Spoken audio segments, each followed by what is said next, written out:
বৈষম্য বিরোধী ছাত্র আন্দোলনের সময় রাজধানীর শেরেবাংলা নগর থানাধীন এলাকায় শাহাবুদ্দিন নামে এক অটোরিকশা চালককে হত্যার অভিযোগে সাবেক প্রধানমন্ত্রী শেখ হাসিনা সহ ১১ জনের বিরুদ্ধে মামলা দায়ের করা হয়েছে।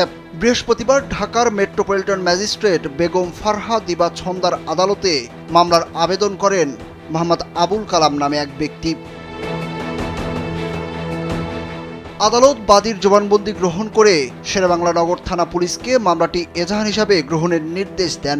মামলার অপর আসামিরা হলেন সাবেক সেতু ও যোগাযোগ মন্ত্রী ওবায়দুল কাদের, সাবেক স্বরাষ্ট্রমন্ত্রী আসাদুজ্জামান খান কামাল, সাবেক আইনমন্ত্রী আনিসুল হক, শেখ হাসিনার বেসামরিক শিল্প ও বিনিয়োগ বিষয়ক উপদেষ্টা সালমান এফ রহমান, সাবেক পররাষ্ট্রমন্ত্রী হাসান মাহমুদ, তথ্য ও প্রতিমন্ত্রী মোহাম্মদ আলী আরাফাত, আইজিপি চৌধুরী আবদুল্লাহ আল মামুন, অতিরিক্ত আইজিপি ও র্যাবের সাবেক মহাপরিচালক হারুনুর রশিদ, ডিএমপি কমিশনার হাবিবুর রহমান ও যুগ্ম কমিশনার বিপ্লব কুমার সরকার।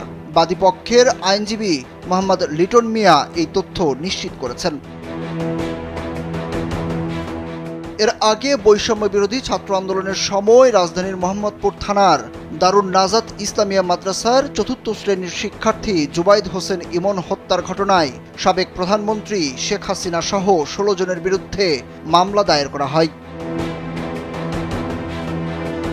বৃহস্পতিবার ঢাকার মেট্রোপলিটন ম্যাজিস্ট্রেট রাজেশ চৌধুরীর আদালতে মামলাটি করেন ইমনের মামা আবদুল্লাহ আবু সাইদ ভূঁইয়া।